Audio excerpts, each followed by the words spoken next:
Item ಯಾವುದೇ ಇರಲಿ try ಮಾಡಿ Aachi chicken masala. Aachi chicken masala. Bagalkot by ಎಲೆಕ್ಷನ್ನ ಅಖಾಡಕ್ಕೆ ಬಿಜೆಪಿ ರಾಜ್ಯಾಧ್ಯಕ್ಷ ಬಿವೈ ವಿಜಯೇಂದ್ರ ಇಳಿದಿದ್ದಾರೆ. ಅಭ್ಯರ್ಥಿ ವೀರಣ್ಣ ಚರಂತಿಮಠ ಪರವಾಗಿ ಕ್ಯಾಂಪೇನ್ ಅನ್ನು ಶುರು ಮಾಡಿದ್ದಾರೆ.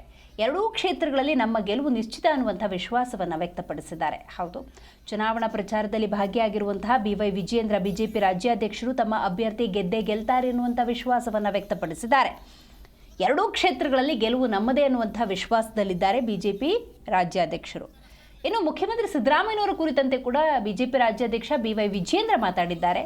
ಸಿಎಂ ಸಿದ್ದರಾಮಯ್ಯನವರಿಗೆ ಸೋಲುವ ಭೀತಿ ಎದುರಾಗಿದೆ ಅಂತ ಹೇಳಿದ್ದಾರೆ.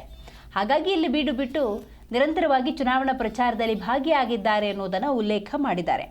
ಬಾಗಲಕೋಟೆಯಲ್ಲಿ ಮಾತಾಡೋ ಸಂದರ್ಭದಲ್ಲಿ ಬಿವೈ ವಿಜಯೇಂದ್ರ ಚುನಾವಣಾ ಪ್ರಚಾರ, ಮುಖ್ಯಮಂತ್ರಿ ಸಿದ್ದರಾಮಯ್ಯನವರು ಗೆಲ್ಲುವ ವಿಶ್ವಾಸದ ಕುರಿತಂತೆ ಮಾತಾಡಿರೋದು ನೀವು ಗಮನಿಸ್ತಾ ಇದ್ದೀರಿ. ಬಿಜೆಪಿ ವೀರಣ್ಣ ಚರಂತಿಮಠ ಪರವಾಗಿ ನಿರಂತರವಾಗಿ ಚುನಾವಣಾ ಪ್ರಚಾರದಲ್ಲಿ ಭಾಗಿಯಾಗಿದೆ, ಗೆಲ್ಲುವಂಥ ವಿಶ್ವಾಸವನ್ನು ಕೂಡ ವ್ಯಕ್ತಪಡಿಸಿದ್ದಾರೆ. ಪಾರ್ಟಿ ಅಭ್ಯರ್ಥಿನ ಗೆಲ್ಲಿಸಬೇಕು ಅಂತೇಳಿ ಕಾಂಗ್ರೆಸ್ ಪಕ್ಷದವರು ಕೆಲಸ ಮಾಡ್ತಾ ಇದಾರೆ ಎರಡೂ ಕ್ಷೇತ್ರದಲ್ಲಿ. ನಾನು ಪ್ರಾಮಾಣಿಕವಾಗಿ ಹೇಳ್ತೇನೆ, ನಾನು ಸುಮ್ಮನೆ ನಿಮ್ಗೆ ಹೇಳಿಕೆ ಸುಮ್ಮನೆ ಉಡಾಫಿಯಾಗಿ ನಮ್ಮ ಮಾತನ್ನ ಹೇಳ್ತಿಲ್ಲ. ಕಾಂಗ್ರೆಸ್ ಪಕ್ಷದವರು ಇವತ್ತು ಒಳಗೆ ನಮ್ಗೆ ಸಹಕಾರ ನೀಡ್ತಾ ಇದ್ದಾರೆ. ಹಂಗೆ ಬಿಜೆಪಿ ಅಭ್ಯರ್ಥಿ ಗೆಲ್ಲಿಸ್ಬೇಕು ಅಂತೇಳಿ ಯಾರೇ ಕೆಲಸ ಮಾಡಿದ್ರು ನಾನು ಸ್ವಾಗತ ಮಾಡ್ತೇನೆ. ಜನ್ಮ ಕೊಟ್ಟಂತ ಬಾಗಲಕೋಟೆ ಜಿಲ್ಲೆಗೂ ಕೂಡ ಯಾವುದೇ ರೀತಿ ಒಂದು ವಿಶೇಷ ಅನುದಾನವೂ ಕೂಡ ಮುಖ್ಯಮಂತ್ರಿಗಳು ಕೊಡೋದಕ್ಕೆ ಸಾಧ್ಯ ಆಗಿಲ್ಲ. ಹಾಗಾಗಿ ಇದೆಲ್ಲದರ ಪರಿಣಾಮ ಬಾಗಲಕೋಟೆ ಜನನು ಕೂಡ ಬೇಸತ್ತಿದ್ದಾರೆ.